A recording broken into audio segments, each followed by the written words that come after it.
चलिए, अध्याय 2 है, ये फिजिक्स का चल रहा है। एक दिन फिजिक्स, एक दिन केमिस्ट्री टॉपिक चल रहे हैं।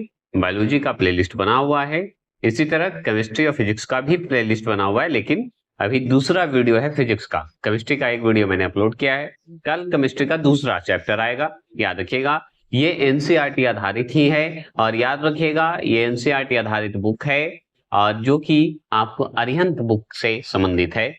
तो अभी तो जो चल रहा है अध्याय 2 गति, मोशन, जो कि इंपॉर्टेंट टॉपिक है। इससे आते हैं ग्रुप डी की तैयारी करते हो या किसी भी लेवल की तैयारी करते हो, आपका आएगा, अवश्य आएगा। तो चलिए, इसके थोड़े से विशेष जानकारी के साथ हम पढ़ते हैं। नलिन अकाडमी पे आपका स्वागत है, और चलिए फन और मस्ती के साथ पढ़ते हैं। तो सबसे पहले हम गति का परिचय की बात करते हैं, बात करेंगे। तो हमारे दैनिक जीवन में अनेक वस्तुएं निरंतर गति करती हुई दिखती है, दिखाई देती है ना जी। उदाहरण के लिए ले लीजिए, टहलता हुआ व्यक्ति आप देख सकते हैं, चलती हुई कार आप देख सकते हैं, गतिमान है ये सब। दौड़ती हुई रेलगाड़ी देख सकते हैं आप, उड़ता हुआ पक्षी, बहता हुआ जल, ये सब जो है ये हमारा गति है, मोशन है। ये तो हम जानते हैं। आप इसी में हम पढ़ेंगे स्थिर, स्थिर गति मतलब स्थिर पढ़ेंगे, विराम अवस्था पढ़ेंगे। विराम अवस्था में वस्तु में देखिए घर, कुर्सी, फर्नीचर, ये सब ले लेंगे। ठीक है, तो विराम अवस्था तो आप अच्छे से जानते हैं। अब चलिए दूसरी ओर हम देख लेते हैं। विराम अवस्था का जो पिक्चर आप देखे उसमें देख लीजिए कि दूसरी ओर कुछ वस्तु जो है स्थिर है, मतलब विराम अवस्था में, रेस्ट में है, प्रतीत होता है। जैसे मकान, फर्नीचर, पेड़ पौधे और चट्टान, ये सब हो गए। पेड़ पौधे भी नहीं हिल सकते। आगे चलेंगे कि किसी वस्तु की स्थिति यदि समय के साथ बदलती है तो वह जो है गति, मोशन कहलाती है। तो किसी वस्तु की स्थिति यदि समय के साथ बदलती है तो हम उसी को मोशन कहेंगे, गति कहेंगे। आप देखिए स्थिति बदलती है ना। याद रखिएगा, स्थिति नहीं बदलेगी, एकदम एक पॉइंट पर ही टिक जाएगा। आगे देखिए, अब रेस्ट जिसे विराम अवस्था बोलते हैं, स्थिर बोलते हैं, वो क्या है? यदि समय के साथ उसकी स्थिति में कोई परिवर्तन ना होता हो तो वह विराम अवस्था में होता है। जैसे पेड़, पेड़ एक जगह रहेगा, घर बनाइएगा तो एक जगह रहेगा, है ना। चलिए, यांत्रिक की बात करें, जो मशीनी है उसकी बात करेंगे। यांत्रिक क्या है ना, ये इंपॉर्टेंट है। तो यांत्रिक के प्रमुख विषय के रूप में देखें तो हम यांत्रिक में ही गति, बल, कार्य, ऊर्जा, शक्ति आदि सब मिले होते हैं, है ना। तो यांत्रिक भौतिक की वह महत्वपूर्ण शाखा है जिसमें वस्तुओं की गति, विराम तथा उन पर लगने वाले बलों का अध्ययन किया जाता है। उसी को कहते हैं यांत्रिक, या मैकेनिक्स कह दीजिए, या मशीन कह सकते हैं। चलिए, गति का अध्ययन हमें यह समझाने में सहायता करता है कि कोई वस्तु कैसे चलती है, कितनी तेज चलती है या किस दिशा में चलती है, तथा उसकी गति समय के साथ किस प्रकार बदलती है, यही हमारी सिखाती है ना। ये तो हम जानते हैं, आगे भी चलेंगे। अब देखिए, प्रतियोगिता परीक्षा के लिए महत्वपूर्ण जो तैयारी हो रही है, इसमें आपको BPSC, Bihar SSC, SSC, railway, railway group D हो, रेलवे एनटीपीसी हो, रेलवे का कोई भी एग्जाम हो, उसमें आपका साइंस काम आता है, आप देख सकते हैं। यूपीएससी, एनडीए या सीडीएस की भी तैयारी करते हो, या बिहार पुलिस की ही तैयारी क्यों न करता हूं, उसके लिए अत्यंत महत्वपूर्ण है। इससे संबंधित आपको लाभ मिलेंगे ही। और नलिन कार्ड भी इसी तरह का कंटेंट देता है। आपको लग रहा होगा कि ये कंटेंट मजबूत नहीं है, लेकिन एग्जाम देने जाइए, आपको अवश्य इसी से सवाल आएंगे, ये वादा है मेरा। चलिए, नरेगा अकाडमी शिक्षा मंत्र को तो आप देख ही रहे हैं। तो अध्याय के अनुसार 2 चलेंगे, जिसमें अध्याय 2 ही चल रहा है, जिसमें यांत्रिक की शाखाएं, यांत्रिक तो पढ़ लिए, यांत्रिक की जो ब्रांच है वो पढ़ेंगे।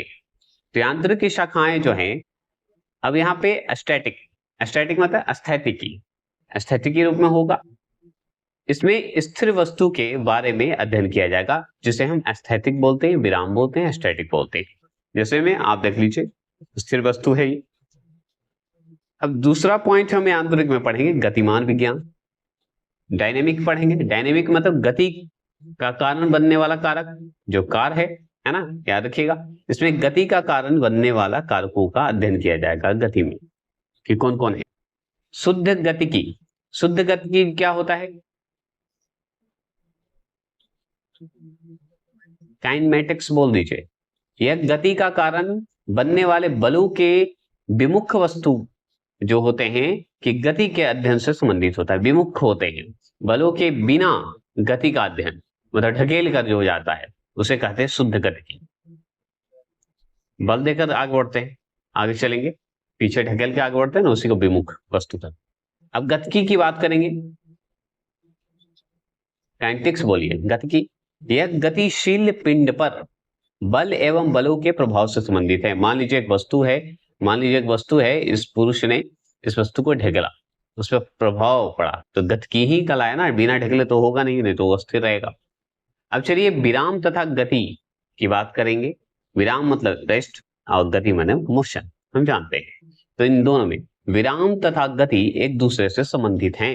सही बात है, संबंधित ही है, क्योंकि कोई वस्तु एक ही समय में एक वस्तु के सापेक्ष विराम में जबकि किसी दूसरे वस्तु के सापेक्ष गति में हो सकती है।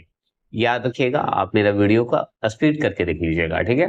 तो याद रखेंगे विराम तथा गति एक दूसरे से संबंधित होते हैं।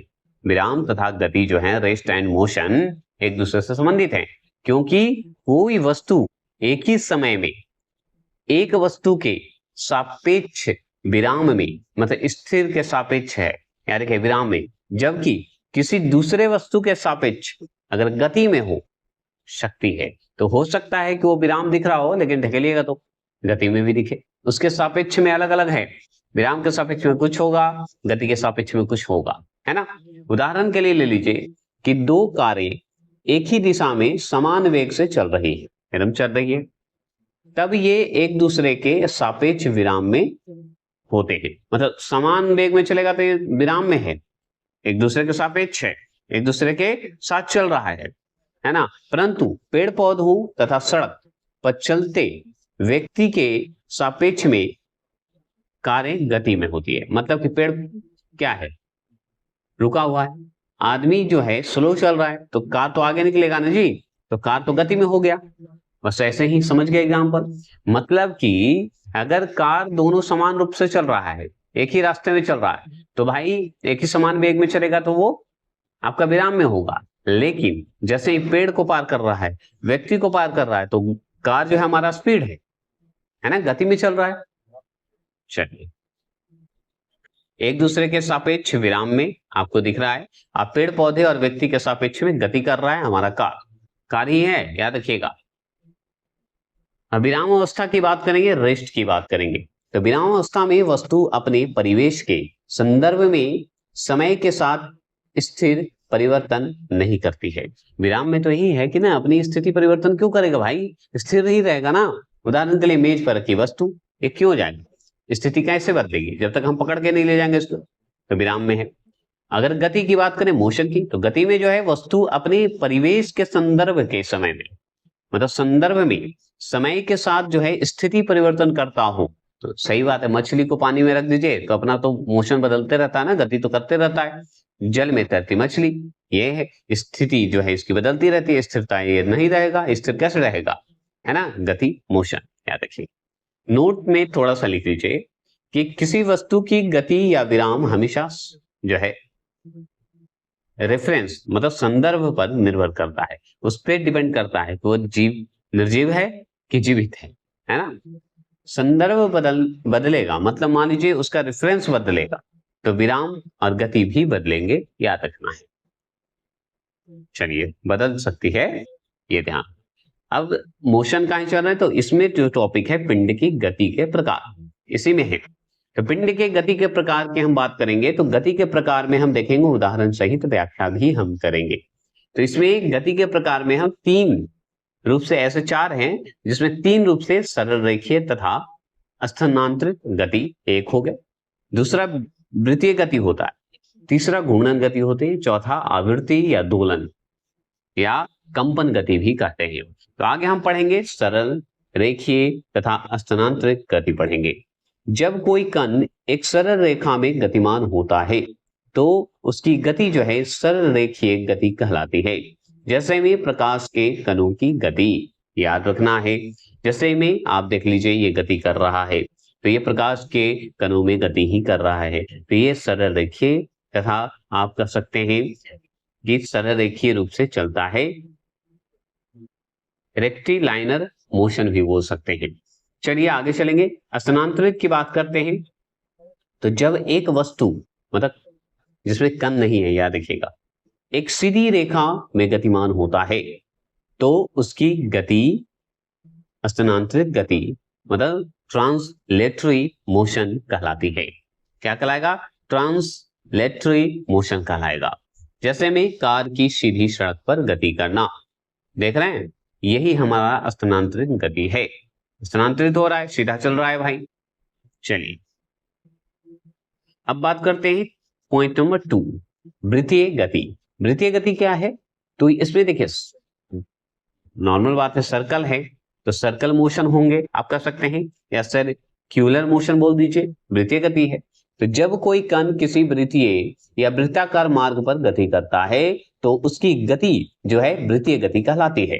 उदाहरण के लिए पत्थर को तार पर बांधकर घुमाना, पत्थर को तार पर बांध कर घुमाइए तो ये हमारा वृत्तीय है, सर्कल है ना, समझ के होंगे आप। आगे चलेंगे, घूर्णन गति की बात करते हैं, तीसरा पॉइंट।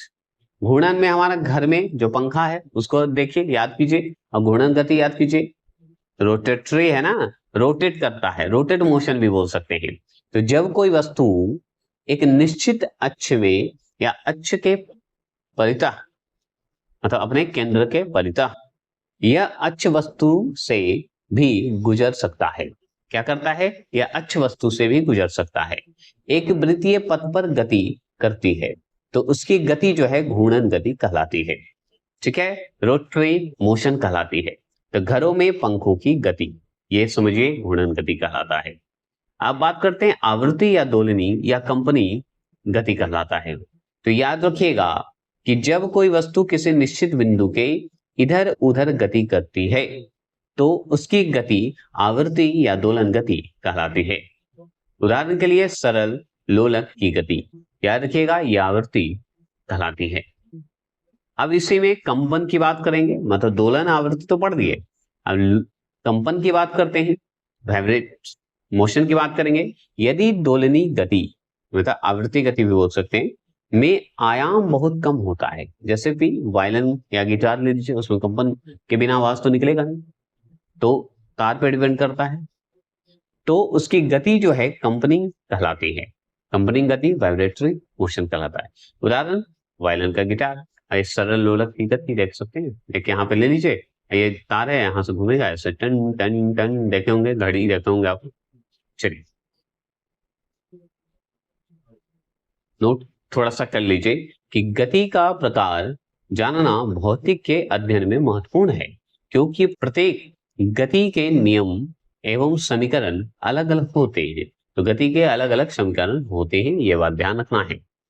अब चलिए थोड़े से आगे चलते हैं, 1, 2 तथा 3 विमीय गति की बात करेंगे। अब विमीय सूत्र जो ऐसे हम पढ़े थे उसी में हम विमीय गति की बात करेंगे। तो एक विमीय गति की बात करते हैं जिसमें उदाहरण लीजिए, सीधी सड़क पर चलती कार, जैसे कि दिशा केवल एक है, एक ही रेखा में चल रहा है, ठीक है, तो एक विमीय होगा। जब कोई वस्तु एक सरल रेखा के अनुदिश गति करता है, अनुदिशा कह लीजिए, गति करती है, तो उसकी गति एक विमीय गति कहलाएगी, 1 डायमेंशनल मोशन कहलाता है। और 2 डायमेंशनल मोशन क्या होगा, मतलब द्विविमीय गति क्या होगा, तो उदाहरण में हवाई जहाज का ले लीजिए, समतल में उड़ना है ना, 2 दिशा में है, ठीक है, आगे ऐसे जाएगा, ऐसे उड़ जाएगा, तो ऐसे आएगा, ऐसे चला जाएगा, तो ये समतल है, एक्स वाई के रूप में है, तो एक्स वाई के रूप में निकलेगा, ठीक है, याद रखिएगा। जब कोई वस्तु एक समतल में गति करता है तो उसकी गति द्विगति कहलाता है, द्विविमीय गति कहलाता है, 2 डायमेंशनल मोशन कहलाता है। अब इसी में 3 की बात करें, त्रिविमीय जो होता है वो रॉकेट होता है। रॉकेट का अंतरिक्ष में गमन करना 3 दिशा में करता है, देखिए एक्स वाई के रूप में बताया गया है। तो सुनिए, जब कोई वस्तु अंतरिक्ष में गति करती है तो वस्तु की गति त्रिविमीय गति कहलाती है, 3 डायमेंशनल मोशन कहलाती है। क्लियर हो गए? और सुन लीजिए, नोट में एक विमीय में एक दिशा, द्विविमीय में 2 दिशा और त्रिविमीय में 3 दिशा होती है। 2 डायमेंशन 2 दिशा, 1 डायमेंशन 1 विमीय और 3 डायमेंशन 3 विमीय। याद रखिए 3 दिशा दिखाता है, डायरेक्शन दिखाता है, याद रखिए। दिशा मतलब डायरेक्शन, अनुदेशी।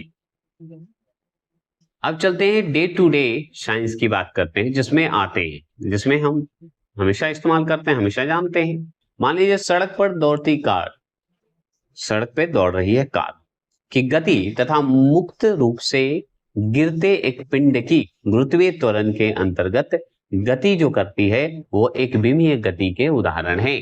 मान लीजिए कि दौड़ती हुई कार क्या है, एक विमीय है, चल रहा है ना जी। या गिरता हुआ पिंड क्या है, एक विमीय है, याद रखिएगा।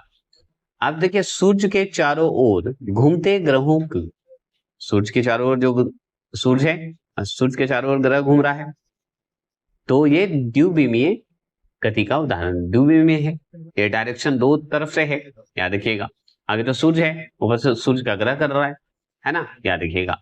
आकाश में उड़ते हुए पक्षी की गति जो है या उड़ती हुई पतंग की जो गति है त्रिविमीय का उदाहरण त्रिविमीय है। भाई पक्षी जरूरी थोड़ी कि आगे जा रहा है तो पीछे नहीं मुड़ेगा, अब पीछे जा रहा है तो इधर नहीं मुड़ेगा, चाहे पलटी नहीं मारेगा, ऐसा थोड़ी है। पतंग भी वही है, तो ये त्रिविमीय आता है, 3 दिशा में ये गमन करेंगे। अब गति संबंधी कुछ मूलभूत पद की बात करेंगे, जिसमें निर्देश बिंदु की बात करेंगे, रेफरेंस पॉइंट की बात करेंगे। एक निश्चित बिंदु जिसका उपयोग स्थिति तथा स्थिति बोलिए या स्थिर बोलिए तथा गति को निर्धारित करने के लिए किया जाता है, उसी को निर्देशित बिंदु बोलते हैं, रेफरेंस पॉइंट बोलते हैं, केंद्र किया जाता है। मान लीजिए स्थिति की बात करें, पोजीशन की बात करें, तो वह बिंदु जहां वस्तु स्थित रहता है उसी को हम कहते हैं पोजीशन। तो देखिए संख्या रेखा में 1 जो है ये हमारा मेन है, पोजीशन है, याद रखिएगा। चलिए अब बात करते हैं दूरी का। ठीक है, डायरेक्शन की बात करें, दूरी का, डायरेक्शन बोल, दूरी मतलब डिस्टेंस। डिस्टेंस की बात करेंगे, दिशा की बात नहीं करेंगे। तो डिस्टेंस क्या है कि यह एक लंबी या वक्र कर्व जैसा होता है जो प्रारंभिक तथा अंतिम स्थितियों को संयोजित करता है, जिसके साथ कण जो है वास्तव में चलता है। यह एक अदिश राशि है। दूरी हमारा अदिश राशि हम जानते हैं, इसमें सिर्फ परिणाम है, इसका कोई दिशा नहीं है, डायरेक्शन नहीं है। इसका मात्रक जो होता है मीटर होता है। क्लियर हो गए। मान लीजिए उदाहरण ले लीजिए कि ए से बी तक जाने वाली एक कार ने जो है वक्र मार्ग मतलब कर्व मार्ग कहिए, लंबाई मार्ग कहिए, ऊपर नीचे वाला ढलान जो रोड देखते हैं याद रखिएगा, उसका अनुसरण किया है। तो कुल तय दूरी जो होता है, डिस्टेंस जो होता है, वो पथ की लंबाई मतलब पथ की वक्र यह दूरी है। ठीक है, पथ की लंबाई के हिसाब से तय की जाती है, जो कि अदिश राशि कहलाती है। यही दूरी है जो अदिश है, पथ की लंबाई यह दूरी है जो कि अदिश है। यह कभी भी ऋणात्मक नहीं हो सकता, क्योंकि यह ऋणात्मक नहीं बताया जा सकता, क्योंकि डिस्टेंस जो है अपने हिसाब से गति कर रहा है, तो यह ऋणात्मक नहीं हो सकता, यह अपना गतिमान में चल रहा है। ओडोमीटर वह युक्ति है, ओडोमीटर जो है वह युक्ति है जिससे वाहन द्वारा तय की गई दूरी को मापन किया जाता है या मापा जाता है। ठीक है, क्लियर हो गए, इसमें कोई शक नहीं होना चाहिए। अब देखिए ऑडियोमीटर देख लीजिए। ऑडियोमीटर क्या है, ये घड़ी गाड़ी में लगा रहता है, वाहन द्वारा तय की गई दूरी का पता चलता है कितना किलोमीटर चले, तो ऑडियोमीटर से। विस्थापन का मतलब होता है डिस्प्लेसमेंट, मतलब इसका विस्थापन हो सकता है, दोबारा निर्माण हो सकता है, ये याद रखिएगा। तो विस्थापन की बात करें तो एक न्यूनतम दूरी अर्थात वस्तु की दिशा के सापेक्ष प्रारंभिक तथा अंतिम स्थितियों के मध्य जो है सरल रेखाओं को विस्थापन कहा जाता है। तो सरल रेखा में जो जाता है उसे विस्थापन कहते हैं, उसे हम डिस्प्लेसमेंट कहते हैं। यह जो है एक सदिश राशि, विस्थापन तो वह है तो सदिश ही होगा, लेकिन इसमें दोनों है, डायरेक्शन भी है और परिणाम भी है। जो याद रखिएगा सदिश राशि है जो प्रारंभिक तथा अंतिम स्थिति की ओर निर्देशित करता है या निर्देश करता है या निर्देशित होगा या होता है। इसका एसआई मात्रक ही मीटर भी होता है, इसका भी एसआई मात्रक मीटर होता है। उदाहरण में ले लीजिए, उदाहरण में है कि ए और बी तक जाने के लिए कार ने जो है वक्र मार्ग मतलब पथ का अनुसरण किया है, ऊपर नीचे का अनुभव किया है। तो ये विस्थापन है अवसर रेखा से संबंधित है। देखिए जब जा रहा है ना, तो ये है। और सुनिए, इसका और व्याख्या कर लेते हैं विस्थापन की, कि गति के किसी पथ के लिए विस्थापन का परिणाम शून्य हो सकता है। क्या हो सकता है? शून्य हो सकता है, चाहे तय की गई दूरी शून्य ना हो या वस्तु का विस्थापन धनात्मक, ऋणात्मक और शून्य हो सकता है। तो गति के किसी पथ के लिए विस्थापन का परिणाम जो है शून्य हो सकता है, चाहे तय की गई दूरी शून्य ना हो। वस्तु का विस्थापन जो है धनात्मक, ऋणात्मक और शून्य हो सकता है। याद रखिएगा, विस्थापन का धनात्मक मतलब आगे की ओर, ऋणात्मक मतलब बैक और शून्य मतलब जीरो, एक ही जगह। ठीक है, प्रारंभिक बिंदु फिर लौट आता है, उसी को कहते हैं शून्य। मुख्य बिंदु देख लीजिए, मुख्य बिंदु क्या है कि दूरी, पथ की वास्तविक लंबाई है जिसे अदिश बोलते हैं। विस्थापन क्या है? प्रारंभिक से अंतिम स्थिति तक की न्यूनतम दूरी या दिशा की बात करता है, वो सदिश में आता है। दूरी कभी जो है ऋणात्मक नहीं हो सकती, डिस्टेंस कभी ऋणात्मक नहीं होता है, लेकिन विस्थापन जो है धनात्मक भी होगा, ऋणात्मक भी होगा और शून्य भी हो सकता है। याद रखिएगा। अब चलिए दूरी तथा विस्थापन में अंतर थोड़ा पढ़ेंगे। थोड़ा सा अंतर है, ज्यादा अंतर नहीं है। इसमें क्या है कि मान लीजिए राशियों का प्रकार हम देखें तो दूरी अदिश राशि और विस्थापन जो है सदिश राशि है, डिस्प्लेसमेंट सदिश राशि। अब इस बिंदु में मान वैल्यू क्या होता है दूरी का? तो दो बिंदुओं के मध्य गति के लिए दूरी पथ पर निर्भर करती है, डिस्टेंस पथ पर निर्भर करती है, और इसलिए इसके कई मान हो सकते हैं। दो बिंदुओं के मध्य गति के लिए विस्थापन को केवल एक मान होता है, तो विस्थापन का केवल एक मान ही होगा। इसका परिणाम में संबंधित क्या है? तो दूरी का परिणाम की बात करें तो गतिमान वस्तु का विस्थापन तय की गई दूरी से कभी भी अधिक नहीं होता है। जो तय की गई दूरी है उससे ज्यादा अधिक नहीं होगा। याद रखिएगा, यही है हमारा दूरी जो कि अदिश राशि है, अर्थात विस्थापन जो है वो दूरी देख रहे होंगे आप, है ना। चलिए आज सुनिए, दो बिंदुओं के मध्य गति के लिए विस्थापन का केवल एक मान होता है। क्या होता है? केवल एक मान होता है। क्लियर हो गए? और सुनिए कि परिणाम संबंधी देख रहे हैं तो इसमें देखिए विस्थापन बटा दूरी होता है, ठीक है, निकलता 1। ठीक है, अब यहाँ पे उदाहरण चित्र सहित समझिए कि ये जो लाइन जा रहा है आपका और नीचे जो है 5 मीटर है, तो कुल चली गई दूरी कितना है? तो 4 और 7 कितना है? मतलब 4 और 3 कितना है? 7, नीचे है 5, तो ए से बी तक सीधा जब चलेगा तो वो कितना है? 5, तो 5 है, तो यही बताना है। ठीक है, तो कुल चली गई दूरी जो है हमारा 4 और 3 है तो 7 निकला। ठीक है, ये देख रहे हैं। और विस्थापन की बात करें तो ए से लेके सीधे बी तक जो गई दूरी वो 5 है, यही हमारा निकला उदाहरण के अनुसार डिस्टेंस के हिसाब से। लेकिन अगर विस्थापन सिर्फ पूछता ना तो विस्थापन हमारा सिर्फ 5 होता, क्योंकि विस्थापन सीधे चलता है ए से बी तक।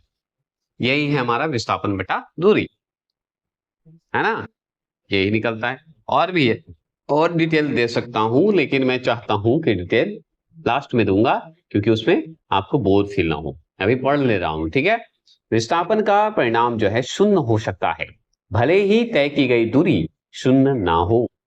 उदाहरण के लिए एक चक्कर पूरा करके प्रारंभिक बिंदु पर लौट आना, यही तो होता है। एक चक्कर लगाइए तो लौट आता है। चलिए आगे चलते हैं, चाल की बात करेंगे। थोड़ी चाल पढ़ लेते हैं, स्पीड पढ़ लेते हैं। मतलब स्पीड मतलब स्पीडी, बुक याद रखिए ऐसे। किसी वस्तु द्वारा किसी दिशा में एकांक समय में तय की गई दूरी को चाल कहा जाता है या चाल कहते हैं। चाल क्या है? अदिश राशि है। डिस्टेंस अदिश राशि, मतलब दूरी भी अदिश, चाल भी अदिश। तो चाल बराबर कितना होता है? चली गई दूरी बटा लिया गया समय, एस टी होगा। v बराबर क्या हो गया, एस टी, एस बराबर टी, एस बटा टी हो जाएगा। अब देखिए एक कार को ले लीजिए 120 किलोमीटर चलाइए और 2 घंटे में तय करवाइए। तो 2 घंटे में तय करवाना है तो मतलब चाल पूछ रहा है, तो चाल बराबर कितना है, दूरी बटा समय, एस बटा टी। तो 120 कितना है हमारा दूरी, और 2 घंटे में तय कर रहा है मतलब कि 2 आवर, इन दोनों को भागा दीजिए तो 60 किलोमीटर है ना, 60 किलोमीटर घंटा बोल दीजिए। चलिए अब यहां पे देखिए पॉइंट नंबर तीसरा है औसत चाल, एवरेज स्पीड। किसी गतिमान वस्तु द्वारा तय की गई कुल दूरी तथा दूरी तय करने में लगे कुल समय के अनुपात को वस्तु की औसत चाल कहते हैं। सही बात है, किसी गतिमान वस्तु द्वारा तय की गई कुल दूरी तथा दूरी तय करने में लगे कुल समय के अनुपात की वस्तु को ही हम क्या कहते हैं, औसत चाल कहते हैं। ये बात ध्यान रखिएगा। तो औसत चाल बराबर होता है चली गई कुल दूरी बटा लिया गया कुल समय। सेम वही होगा, तो एक कार 120 किलोमीटर, 180 किलोमीटर और 60 किलोमीटर दूरी चलती है और 2 घंटे, 3 घंटे और 1 घंटे में तय करती है। तो क्या होगा, तो कुल दूरी कितना है 120, 120 को 180 है ना, 120, 180 और 60, ये तीनों को जोड़ दिएगा तो 360 किलोमीटर। और कुल समय कितना है, 2 घंटे, 3 घंटे और 1 घंटा, इन तीनों को जोड़ दीजिए, 2 घंटे, 3 घंटे और 1 घंटे, तो 6 घंटे हो जाए। 6 से भागा दीजिए तो औसत चाल कितना है, कुल दूरी कुल समय बता 360 बटा 6, क्लियर हो गया, 60 किलोमीटर बराबर बोल दीजिए, घंटा बोल दीजिए। कि ये शब्द जो है बहुत थोड़ा सा टेढ़ा आपको लगेगा और ये फिजिक्स में है, तो हम इसका इंग्लिश शब्द समझेंगे। उससे पहले हिंदी में थोड़ा सुन लीजिए। तात्क्षणिक चाल बोलते हैं, तात्क्षणिक चाल। अब तात्क्षणिक चाल का भी इंग्लिश वैसा ही है। अभी इसे समझने के लिए आप स्पीड को तो पढ़ लीजिएगा, इसे भी आप पढ़ लीजिएगा, लेकिन कई लोगों को समझाने में हमें याद करवाने की प्रवृत्ति है। तो याद कैसे करवाएंगे, तो सुनिए। इसे हम पढ़ेंगे तात्क्षणिक चाल, जैसे पढ़े उसी का मान लीजिए भूल गए और तात्क्षणिक ना दिया तो हम क्या बोलेंगे, इंग्लिश वाले याद रखेंगे, इंस्टैंटेनियस। इंस्टैंटेनियस जो है स्पीड जो है उसके बारे में हम चलिए पढ़ते हैं। तो किसी विशेष क्षण पर वस्तु की चाल को उस वस्तु की क्या है, तात्क्षणिक चाल कहते हैं। तात्क्षणिक चाल मतलब इंस्टैंटेनियस स्पीड कहते हैं, समझ गए, गति कहते हैं। तो तात्क्षणिक चाल को क्या कहेंगे, तो हम बताएंगे इंस्टैंटेनियस बोलेंगे। स्पीड की सूत्र बराबर होता है विशेष क्षण में चली गई दूरी, उसे भागा देंगे किससे, क्षणिक समय से देंगे, और यही आपका निकलेगा। तो आप इस पिक्चर को देखिए किस तरह से समझाया गया है। तो सूत्र तो यही है, और समझ जाइए कि नीचे दी गई सारणी किसी कार की गति को दर्शा रहा है। मान लीजिए t बराबर 3s दिया हुआ है, पर कार की तात्क्षणिक जो चाल है जिसे हम इंस्टैंटेनियस बोलते हैं, स्पीड बोलते हैं, ज्ञात करने बोल रहा है। तो समय हमारा 0, 1, 2, 3, 4, 5, 6 तक चलेगी। दूरी हमारा m से चलिएगा, तो दूरी जो है 0, 10, 22, 36, 52, 70, 90 ऐसे दिया हुआ है। आप इसे ग्राफ एक तैयार कीजिए, दूरी को ऊपर की ओर ले जाइए और समय को नीचे ले जाइए, 1, 2 कर दीजिए, ऊपर से 20, 40, 52 ऐसे ग्राफ अपना तैयार करिए। t बराबर कितना है हमारा, 3s है, 2s और 4s के बीच होता है तो 3s है। तो इसे छोटे अंतराल में चली गई दूरी है, ये छोटी अंतराल में है। मान लीजिए कि t जो है हमारा 3 है, तो यहाँ पे 3 है ना जी, और 3 के बीच में किसके बीच में आएगा, 2 और 4 के बीच में आएगा। तो 2 और 4 के बीच में है ना 3, है कि नहीं, अब इसी के बीच में है, तो 2 और 4 के बीच, तो 4 के कितना था 52, 52 ले लीजिए। और 2 का कितना है, 2 और 3 के बीच में है, तो 2 का कितना आया था 20, 20 यहाँ पे दिया हुआ है, तो 20 तो है नहीं, तो 22 यहाँ पे रखिए, तो 2 का 22 रखिएगा और 4 का हमारा कितना रखिएगा 52, तो यही तो है, 22 से भागा, 22 से माइनस कर दीजिए तो 30 m आ जाएगा। तो क्षणिक समय जो है 4 और 2 में करिएगा तो 2 आएगा। अब तात्क्षणिक चाल का सूत्र क्या था बताइए, वो विशेष क्षण की चाल की दूरी और क्षणिक समय। तो क्षणिक समय तो हमारा 2 सेकेंड और इसका कितना आया था 30 m, 30 m बटा 2 से भाग दीजिएगा तो 15 मीटर सेकंड हो जाएगा। ठीक है, समझ में आया? कोशिश तो किया है मैंने। चलिए वेग की बात करेंगे, वेलोसिटी की बात करेंगे, वेग। ठीक है, वेग इंपॉर्टेंट है। अब सुनिए, वेग पढ़े हैं हम लोग। तो किसी वस्तु द्वारा एकांक समय अंतराल, एकांगी रूप से समय अंतराल में तय की गई या तय किया गया विस्थापन, डिस्प्लेसमेंट, वस्तु का वेग कहलाएगा। तो वस्तु का वेग कहलाता ही है, क्योंकि वेग बराबर विस्थापन बटा समय होता है। मान लीजिए एक कार जो है 10 सेकंड में 150 मीटर विस्थापन तय करता है, मतलब डिस्प्लेसमेंट करता है। तो कार का वेग कितना होगा? तो कार बराबर कितना होगा? विस्थापन बटा समय। तो विस्थापन कितना था? 150, और सेकंड कितना है? समय मतलब सेकंड, तो 10 भाग दीजिए तो 15 मीटर सेकंड। याद रखिए, बहुत इजी सवाल है। अब मान लीजिए पूछ दे कि यह एक क्या है, हमारा वेग क्या है? सदिश राशि है, वह है सदिश राशि है, तथा इसका मात्रक जो है मीटर सेकंड होगा। मात्रक हमें मीटर सेकंड के रूप में, एमएस के रूप में इंडिकेट करेंगे। इसकी विमीय सूत्र अगर पूछे, वेग का विमीय सूत्र अगर पूछे, तो हम बताएंगे एम एल और टी पे पावर -1 होगा। क्यों होगा? और ब्रैकेट में घेर दिया जाएगा। विमीय सूत्र को ब्रैकेट में ही घेरा जाता है, ब्रैकेट बॉक्स भी बोलते हैं, याद रखिएगा, बिल्डिंग बॉक्स भी बोला जाता है। तो एम पे 0 है, कुछ नहीं है। एम मतलब भारी वेट का बात करता है। एल मतलब होता है आपको किसी भी डिस्टेंस की दूरी को इंडिकेट करता है, और टी मतलब होता है समय, आप जानते हैं समय है -1। ये क्लियर है? याद रखिएगा किसका है? वेग का ये सूत्र है, विमीय सूत्र है।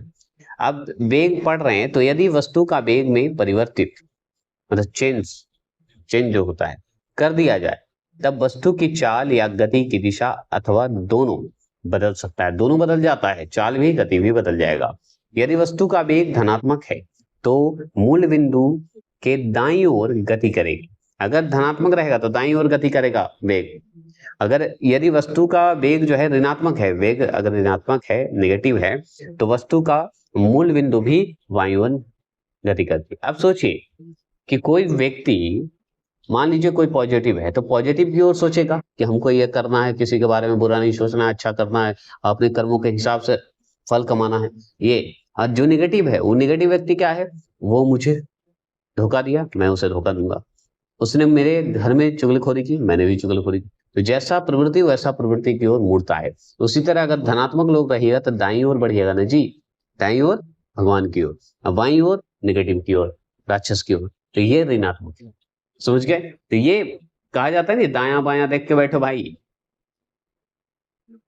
आगे चलेंगे। किसी वस्तु के लिए समय अंतराल टी में वेग और चाल, अर्थात किसी वस्तु के वेग का परिणाम सदैव उसकी चाल के बराबर या उससे कम होता है। ठीक है, क्या देखिएगा, देखिए वेग से छोटा है ना, लेस देन कहलाता है। Less than of, less than कहिए या इक्वल टू कहा जाता है। लेस देन और इक्वल दोनों होते हैं, है ना। इक्वल, ये इक्वल का इंडिकेशन है, मतलब छोटा या बराबर का इंडिकेशन दिया जाता है। चलिए आगे चलते हैं कि सीधी रेखा में गति करता है। ठीक है, सीधी रेखा में क्या करता है? गति करता है। तो गति करता है, एक टेढ़े पथ पे गति करता है। तो आप देख सकते हैं कुल विस्थापन, कुल समय, कुल दूरी, कुल दूरी, कुल समय और कुल वेग, ये आप देख सकते हैं। नहीं तो आगे चलते हैं, इसमें भी हम क्लियर कर देंगे, अब बाद में करेंगे। जब दो गतिशील वस्तु या वस्तुओं में से किसी एक के सापेक्ष या दूसरे वस्तु का वेग ज्ञात किया जाता है, तो उसे ही आपेक्षिक वेग या सापेक्ष वेग कहा जाता है, या रिलेटिव वेलोसिटी कहा जाता है, रिलेटिव वेग कहा जाता है। याद रखिएगा। तो एक ही दिशा में गति कर रहा है, यह भी आपका सापेक्ष वेग है। विपरीत दिशा में गति कर रहा है, यह भी सापेक्ष वेग है। याद रखिएगा। तो यहाँ पे और चलेंगे क्यों विपरीत में है और क्यों एक दिशा में है। सापेक्ष वेग जो है, एक वस्तु का दूसरी वस्तु के सापेक्ष जो होते हैं, रिलेटिव वेलोसिटी, याद रखिएगा। तो सापेक्ष जो होते हैं समय परिवर्तन की दर दर्शाता है। तो सापेक्ष वेग जो है, रिलेटिव जो वेलोसिटी है, वो दर को दर्शाएगा। ठीक है, मतलब कि ये समय के परिवर्तन को दर्शाएगा। याद रखिएगा।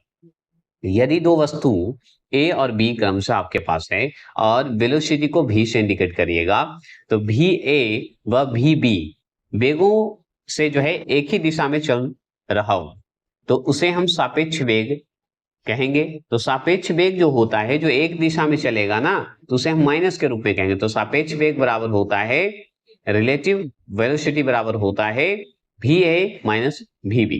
याद रखिएगा, अगर मान लीजिए यदि दो वस्तु जो हैं विपरीत दिशा में चल रहे हैं, मतलब उल्टा चल रहे हैं, विपरीत चलेंगे, दोनों एक दूसरे के विपरीत चलेंगे, तो याद रखिएगा इसकी चाल जो होगा सापेक्ष वेग का, वो प्लस में हो जाएगा, धनात्मक हो जाएगा।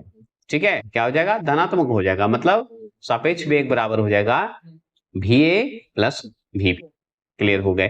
अब चलिए वेग तथा चाल में अंतर थोड़ा जान लेते हैं वन लाइनर के रूप में, और इसमें देखेंगे। तो देखिए, वेग एक सदिश राशि है, हम जानते हैं। चाल एक अदिश राशि है, ये भी जानते हैं। वेग जो है एक निश्चित दिशा में एकांक समय में तय किए गए विस्थापन को जो है वस्तु का वेग कहते हैं, ये भी हम सही बात है। गतिशील वस्तु द्वारा एकांक समय में तय की गई दूरी को हम चाल कहते हैं, ये भी बात सही है। वेग का मान जो है, वेलोसिटी का मान जो है, धनात्मक, ऋणात्मक और शून्य हो सकते हैं, ये भी बात सत्य है। लेकिन चाल का मान, स्पीड का मान सदैव धनात्मक ही होगा, याद रखिएगा, क्योंकि चाल है, स्पीड में आगे बढ़ेगा, पॉजिटिव में रहेगा भाई। औसत वेग जो है बंद पथ के लिए नियत नहीं होता है, मतलब एक नियमबद्ध नहीं होगा, नियत नहीं होगा, ये शून्य हो सकता है, याद रखिएगा वेग। लेकिन औसत चाल अगर यही देखा जाए चाल में, तो बंद पथ में नियत हो रहता है, एक पता रहता है, इसलिए तो धनात्मक कहा जाता है। इसमें कंफर्म नहीं है, धनात्मक, ऋणात्मक, शून्य है ना। अब बात करते हैं वेग का परिणाम। वेग का परिणाम चाल से अधिक नहीं हो सकता, ये जरूर ध्यान रखना है। और चाल में देखिए, किसी वस्तु की चाल उसके वेग के परिणाम के बराबर अथवा अधिक हो सकता है, बराबर हो सकता है और अधिक भी हो सकता है, कम नहीं हो सकता, ये ध्यान रखिएगा। अब हम पढ़ेंगे त्वरण। त्वरण को हम क्या बोलते हैं? त्वरण को हम बोलते हैं एक्सेलरेशन। एक्सेलरेशन बोलते हैं त्वरण को। किसी गतिशील वस्तु में वेग परिवर्तन की दर को उस वस्तु का त्वरण कहलाता है, त्वरण कहते हैं, मतलब कि एक्सेलरेशन कहलाता है। इसे हम ए से प्रदर्शित करते हैं। तो त्वरण बराबर वेग माइनस परिवर्तन बटा समय अंतराल होते हैं। यह जो है सदिश राशि है, त्वरण भी सदिश राशि ही होगा, वेग भी सदिश राशि है, और इसका मात्रक जो होता है मीटर सेकंड स्क्वायर होता है, याद रखिएगा त्वरण का।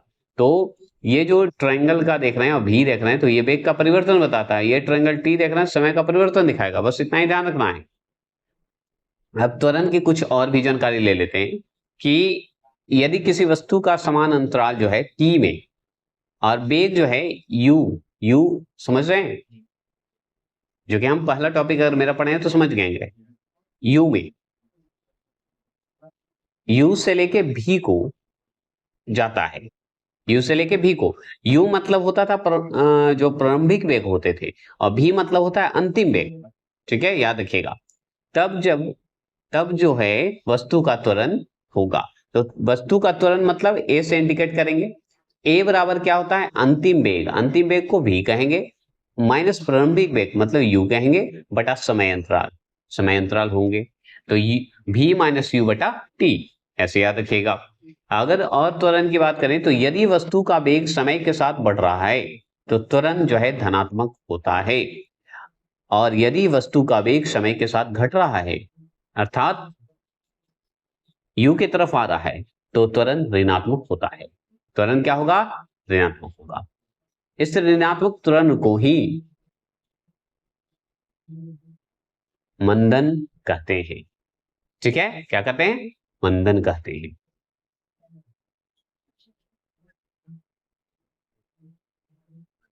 ठीक है, चलिए। वेग घट रहा है तो आप देख रहे हैं ऋणात्मक होगा, वेग बढ़ रहा है तो धनात्मक होगा। यार, मंदन किसे कहा जाता है पता है? ऋणात्मक। चलिए, त्वरण के प्रकार को हम पढ़ते हैं थोड़े से।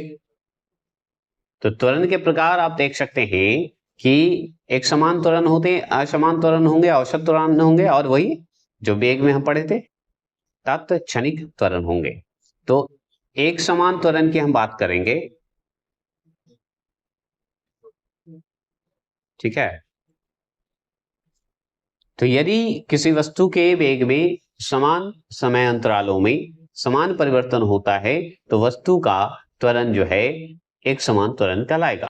आप देख सकते हैं इस पिक्चर में, प्लस प्लस प्लस सब होंगे, धनात्मक होगा। असमान त्वरण क्या होता है? यदि किसी वस्तु के वेग में समान अंतरालों में भिन्न भिन्न परिवर्तन होता है तो वस्तु का त्वरण जो है असमान त्वरण होगा। याद रखिएगा, स्प्रिंग बॉक्स में उत्पन्न त्वरण को हम एक उदाहरण के रूप में समझ सकते हैं। आप ले लीजिए औसत त्वरण की बात करते हैं। औसत त्वरण क्या है कि जब एक वस्तु परिवर्तित त्वरण में गतिमान है तब गतिशील वस्तु के वेग में कुल परिवर्तन तथा उसमें लगे कुल समय का अनुपात वस्तु का औसत त्वरण एवरेज त्वरण कहलाता है। औसत त्वरण जो है इसे वेग में कुल परिवर्तन बटा लगा हुआ समय बताया जाता है। ठीक है, जिसमें औसत जो त्वरण हम निकालते हैं अंतिम वेग मतलब v माइनस यू बटा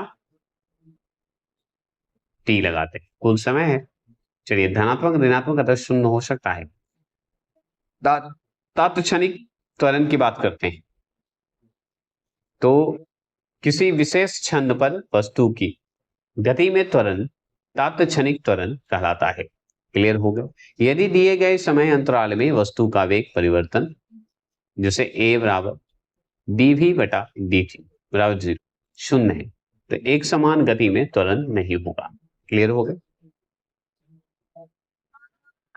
चलिए, अब एक समान तथा असमान गति की बात कर लेते हैं थोड़ा सा, और इसमें और इतना ही हम समाप्त करेंगे क्योंकि और भी जो डाटा है ये अभी हम उतना नहीं बता सकते, इससे ज्यादा सवाल नहीं आएगा, इसका एमसीक्यू भी करवा दूंगा। ठीक है, और सब आपको पीडीएफ दे दिया जाएगा। टेलीग्राम को ज्वाइन कर लीजिए, Nalin academy Telegram specially official है, उस पर 4000 से समथिंग कुछ है, आप देख सकते हैं। एक समान गति है यदि किसी वस्तु का एक समान वेग के साथ समान समय अंतराल में समान दूरी जो है तय करती है तो वस्तु का गतिमान एक समान गति कहलाती है। ये हम पढ़े हैं, जैसे कार का नियति चाल से सरल रेखा पथ पे होती है, असमान गति भी वही होता है। तो ये हम पढ़ चुके हैं। आप देखिए, ये सब हो गए, ये सब आप पैराग्राफ देख लीजिएगा कि विस्थापन समय ग्राफ का विभिन्न स्थिति को देख सकते हैं कि विराम पर क्या है हो सकता है। तो विराम में आप इससे देखिए v बराबर o के इंडिकेशन कर सकते हैं। एक समान गति को ऐसे पिक्चर में दिया गया है जो कि ढाल नियत और मतलब s बराबर v t कर दिया गया है, समीकरण निकाला गया है। एक समान त्वरित का जो गति है वो आप देख सकते हैं s बराबर 1/2 at स्क्वायर हो सकता है, ये समीकरण निकाला गया है। तो ये समीकरण मैं बाद में बताऊंगा जब वो ऑनलाइन करवाऊंगा, मतलब एमसीक्यू करवाऊंगा। ये आपका वेग का समय ग्राफ है। ठीक है, तो वेग का समय ग्राफ भी वही होता है, बस थोड़ा सा अंतर है। तो ये हमारे हैं गति। अब देखिए, गति के समीकरण को आप इस तरह से समझ सकते हैं, आप देख लीजिएगा। इसमें हम नहीं समझा रहे हैं इसलिए क्योंकि इसको न्यूमेरिकल जब मैथ लाएंगे उसमें आपको ये क्लियर कर देंगे, आप आसानी से समझिएगा। आप देखिए, PYQ जो ऑनलाइन बन चुके हैं उसी के संबंधित है, और याद रखिएगा ये एनसीईआरटी आधारित और जो है अरिहंत का है, याद रखेंगे। तो चाल कभी भी ऋणात्मक नहीं हो सकता, याद रखिएगा। वस्तु का विस्थापन ऋणात्मक हो सकता है, याद रखेंगे। विस्थापन एक सदिश राशि है। जब किसी पिंड का वेग समय के साथ घटता है तो पिंड का त्वरण धनात्मक होता है, याद रखिएगा। और वेग घटने पर त्वरण ऋणात्मक होगा जिसे मंदन कहते हैं, याद रखिएगा, अगर भौतिक के नियम के अनुसार चलेंगे तो। अब देखिए, हवाई जहाज से गिराए गए बम की गति जो है प्रक्षेपी गति का एक उदाहरण है, याद रखिएगा, प्रक्षेपी गति है होता है। और वृत्तीय गति में त्वरण का परिणाम स्थिर रहता है, याद रखिएगा। प्रक्षेपी गति भी आप जानते हैं। प्रक्षेप की बात करें तो प्रक्षेप का प्रक्षेप कोण जो है 45 डिग्री पर अधिकतम होगा, याद रखिए। और गति स्थिति पर परिवर्तन होता है, गति जो है स्थिति का परिवर्तन होता है। प्रत्येक एकांक समय में किसी वस्तु में वेग परिवर्तन को त्वरण कहा जाता है। चाल को परिभाषित करने वाला पहला व्यक्ति गैलीलियो है, याद रखिएगा। और भी बातें करेंगे कि विस्थापन में परिवर्तन की दर को वेग कहते हैं। स्वतंत्र रूप से गिरते हुए पिंड की गति एक समान त्वरित गति का उदाहरण है, याद रखिएगा। ये है हमारा नलिन अकाडमी चैनल, आप देख सकते हैं। आप सब्सक्राइब करें, फॉलो करें, और जरूर से जरूर आप देख सकते हैं बेस्ट कंटेंट, बेस्ट एक्सप्लेन करता हूं, तोड़ता हूं, ममोड़ता हूं सब्जेक्ट को, और सब क्वेश्चन के साथ खेलता हूं, इसलिए क्वेश्चन के साथ थोड़ी सी आपको लगता होगा कि मैं गलत पढ़ाता हूं, अन्यथा ऐसा नहीं है। बस आपको याद कराने के लिए कि अगर हमारी त्रुटियों से आप सीख रहे हैं हमारी गलतियों से सीखते हैं, हमारे पढ़ाने से अगर रोक टोक कर रहे हैं तो आपको याद हो रहा है, ये वादा याद रखिएगा। आपको शुरू में लगता होगा कि याद नहीं होगा, लेकिन जैसे ही क्वेश्चन आप देखिएगा ना तो मेरा ही बात याद आएगा कि सर तो ये गलत पढ़ाए थे, तो हमें कैसे याद आया। तो गलती कभी कभी सुनने से याद आते हैं, इसलिए ऐसा नहीं है रिकॉर्डिंग का जमाना है, एडिट कर दूंगा पता भी नहीं चलेगा कि मैं गलत पढ़ा रहा हूँ कि सही, है ना, क्योंकि एडिट कर दूंगा। लेकिन मैं जानबूझकर उस को गलत पढ़ता हूँ शब्दों को कि आपको ध्यान आए कि नहीं। अब तो आप पास है नहीं कि ऑफलाइन वाले में तो पास है, ऑनलाइन में तो पास नहीं है, तो ध्यान है कि नहीं। तो ध्यान खींचने के लिए थोड़ा सा मैं करता हूँ कि आप अपने कंटेंट को ना भूलें। तो चलिए फिर मिलते हैं। जय हिंद, जय भारत। नेक्स्ट टॉपिक आएगा फिजिक्स हो चुके हैं, तो केमिस्ट्री का आएगा नेक्स्ट टॉपिक, और जल्द ही आने वाला है एनसीईआरटी ओनली वन लाइनर। तैयार रहेंगे?